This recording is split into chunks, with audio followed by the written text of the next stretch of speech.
रहे हैं लाइव 7। नमस्कार, लाइव 7 में आपका स्वागत है। मैं हूं ज्ञान रंजन। दोस्तों, राजनीति में कब कौन सा मुद्दा बन जाए ये कहना बड़ा मुश्किल होता है, लेकिन राजनीति में एक चीज तो है कि जो गिरावट आई है नेताओं के बयान में वो जग जाहिर हो चुका है।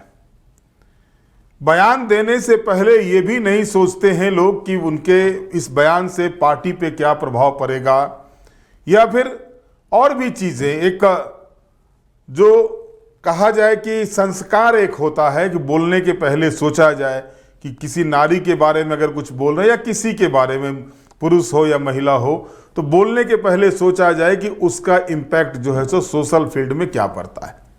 अब देखिए, अपने इरफान मियां हैं, भाई साहब कब क्या बोल दें क्या कर दें कहना बड़ा मुश्किल है। कभी शिव भक्त हो जाते हैं, कभी हनुमान भक्त हो जाते हैं, कभी सोरेन के हनुमान होते हैं, कभी नोट लेकर के कलकत्ता में पकड़ा जाते हैं। और अब क्योंकि मैं ये नहीं बताना चाह रहा था, मैं ये नहीं दिखाना चाह रहा था, क्योंकि अगर आप किसी गंदी चीज को दिखाते हैं तो गंदगी फैलाने में आपका भी रोल हो जाता है। इसलिए मैंने 3 दिन से ये चीजें चल रही है, मैंने नहीं दिखाया। लेकिन जब मामला पूरी तरह से ये कहा जाए एक तरह से कि अगर इंडिया गठबंधन इस मामले पर चुप्पी साध ले तो उसके बाद जो है सो जनता को ये बताना आवश्यक हो जाता है। इरफान अंसारी ने जो बयान दिया वो बातें मैं नहीं कह सकता, चाहे वो सीता सोरेन हो या कल्पना सोरेन हो या कोई अन्य नेत्री हो या सामान्य कोई व्यक्ति हो, महिला हो। और उसके बाद ये कह देना मैं तो माफी मांगता हूं, मैंने उनका नाम नहीं लिया, तो उनको ये भी बताना चाहिए कि कौन आया है, भाजपा का कौन आया है।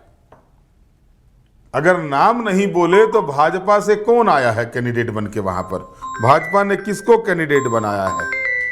ये चीजें भी मतलब साफ तौर पर दिखनी चाहिए कि भाई भाजपा ने आखिरकार कैंडिडेट किनको बनाया वहां से, ये चीज भी तो होगी। अब देखिए, जो स्थिति बनती है कि कल इरफान अंसारी कहते हैं कि मैं माफी मांगता हूं, मैंने ऐसा नहीं कहा, सीता भाभी का नाम नहीं लिया, मैं माफी मांगता हूं। और सीता सोरेन बहुत भावुक होकर के उन्होंने मीडिया के सामने कहा कि मैं उन्हें कभी माफ नहीं कर सकती हूं। पहले आप दोनों का बयान सुन लीजिए। समाप्त करने के लिए मैं बैठा हूँ। सारे प्रेस को मैंने बुलाया है, यहाँ पर सारे मीडिया को मैंने बुलाया है। मैं बड़ी भाभी है, मैंने उनको कुछ नहीं कहा।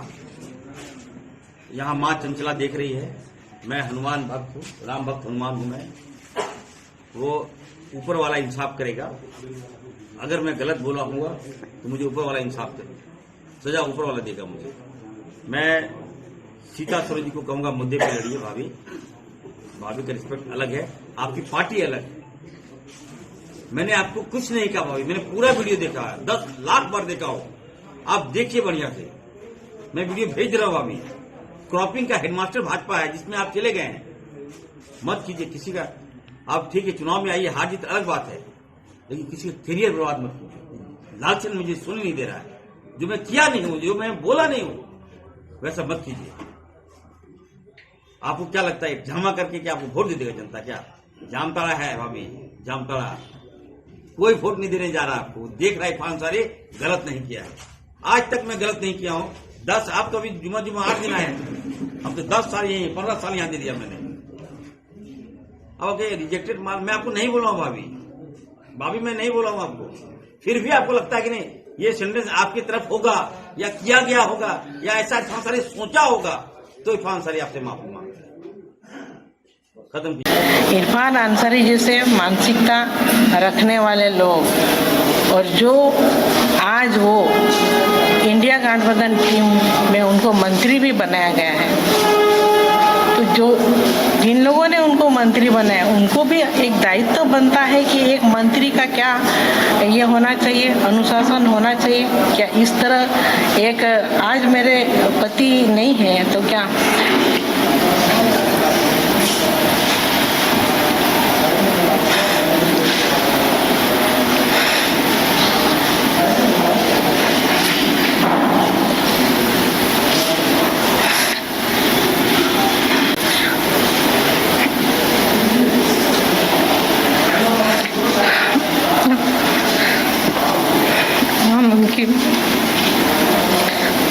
तुझे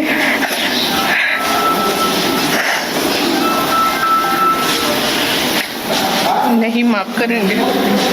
तो आपने सुना इरफान अंसारी को भी और सीता सोरेन को भी। लेकिन सवाल यह उठता है कि क्या बोल देने के बाद, किसी के बारे में इस तरह की बातें करने के बाद, क्या माफी मांग लेना सिर्फ उसका हल निकल सकता है उससे?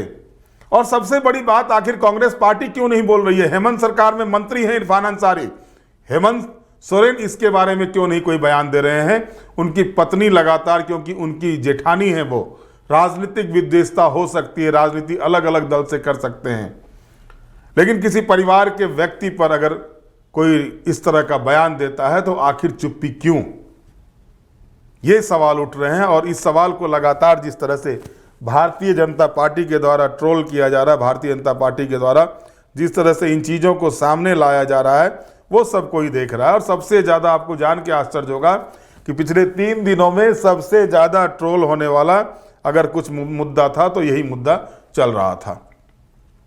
अब ये इरफान मियाँ की बात हो गई। बात यहीं तक नहीं है कि कांग्रेस पार्टी में एक ही अजूबा हैं, एक ही जो है सो ऐसे नेता हैं जो डॉक्टर की डिग्री लिए हैं और कुछ भी बयान देते हैं। एक और डॉक्टर साहब हैं, साहब आईपीएस भी बन गए, नौकरी छोड़ दी, नेता भी बन गए, सांसद भी बन गए। जब सांसद बने तब तक तो जमशेदपुर में दिखे, उसके बाद दिखे ही नहीं। अब फिर विधायक का चुनाव लड़ने आए हैं तो जमशेदपुर में दिख रहे हैं। प्रदेश अध्यक्ष रह चुके पार्टी के, कांग्रेस पार्टी के। कांग्रेस छोड़ा आप में गए, उससे पहले जेवीएम में थे, जेवीएम से सांसद बने थे, ये रास्ता तय कर लिया। और अब जब जमशेदपुर पूर्वी सीट से रघुवर दास जो पूर्व मुख्यमंत्री और उड़ीसा के राज्यपाल हैं, उनकी पुत्रवधू को कैंडिडेट बनाया गया है, तो जिस तरह के बयान दे रहे हैं उनकी पुत्रवधू को लेकर के, या पूर्णिमा दास साहू के बारे में जिस तरह से वो बयान दे रहे हैं, क्या एक पढ़े लिखे व्यक्ति को उस तरह से बयान देना उचित लगता है? चुनावी राजनीति है, चुनाव लड़िए। और किसी की तारीफ नहीं करना चाहता था, लेकिन ये कहूंगा कि जिस शालीनता के साथ पूर्णिमा दास ने जवाब दिया है डॉक्टर अजय कुमार को, वो बताता है कि संस्कार क्या होता है। जो घर नहीं संभाल सके वो जो है सो विधानसभा क्षेत्र क्या संभाल। कितने दिन हुए हैं घर में आए हुए डॉक्टर अजय साहब, और आपने क्या किया जमशेदपुर के लिए? आज जिस 86 बस्तियों को लेकर के आप घेराबंदी कर रहे हैं रघुवर दास की, तो आपकी सरकार 5 साल से थी। उस 86 बस्तियों को मालिकाना हक दिलाने के लिए आपने क्या किया? सवाल तो ये भी उठते हैं।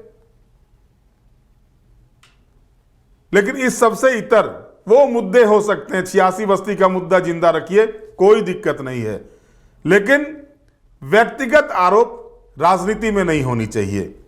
और जिस तरह से व्यक्तिगत आरोप लगाए जा रहे हैं कांग्रेस पार्टी के 2 डॉक्टरों के द्वारा, ये कहीं से भी उचित नहीं है और ऐसे चीजों पर रोक लगनी चाहिए। हालांकि इरफान अंसारी के मामले में तो राष्ट्रीय अनुसूचित जनजाति आयोग ने संज्ञान लिया है, राज्य के डीजीपी सहित अन्य मुख्य सचिव सहित चुनाव आयोग सबसे रिपोर्ट मांगा है, चुनाव आयोग ने भी इसको संज्ञान लिया है। अब दोनों ही तरफ से केस भी हो गए हैं, SC/ST थाने में भी केस हो चुके हैं। लेकिन सवाल ये उठता है, क्या किसी को अधिकार है कि किसी के बारे में इस तरह का बयान दें जो कि अशोभनीय हो? अगर विधानसभा के भीतर ये कहा जाता है या पार्लियामेंट के भीतर ये कहा जाता है कि किसी शब्द को लेकर के अगर बातें आती है, ये संवैधानिक शब्द नहीं है, उसको हटाया जाए, स्पंज किया जाए, और संसदीय भाषा जिसको बोला जाता है, तो क्या इस तरह की भाषा जो इरफान अंसारी बोल रहे हैं, क्या वो संसदीय है? और अगर ये असंसदीय भाषा है तो आखिर चुप्पी क्यों है कांग्रेस पार्टी की? चुप्पी क्यों है हेमंत सोरेन की? चुप्पी क्यों है कल्पना सोरेन की? जनता तो इसका जवाब मांगेगी ही। और एक जनता के रूप में एक जो स्थिति बनी हुई है, सीता सोरेन ऐसे व्यक्ति की पत्नी हैं जो अभी नहीं हैं। शायद गुरुजी के बाद अगर सबसे मजबूत और कद्दावर नेता था तो वो दुर्गा सोरेन थे, और उनकी पत्नी हैं वो। और उनकी बच्चियों को जिस तरह से देखा जा रहा है, ये देख करके लगता है अब छोटी छोटी बच्चियां हैं, 25-26 साल की बच्चियां हैं सीता सोरेन की, वो एक्स पर पोस्ट कर रही हैं। तो ऐसे चीज़ों से बचनी चाहिए। बहरहाल आप हमें लाइक करें, सब्सक्राइब करें। बहुत बहुत धन्यवाद। नमस्कार।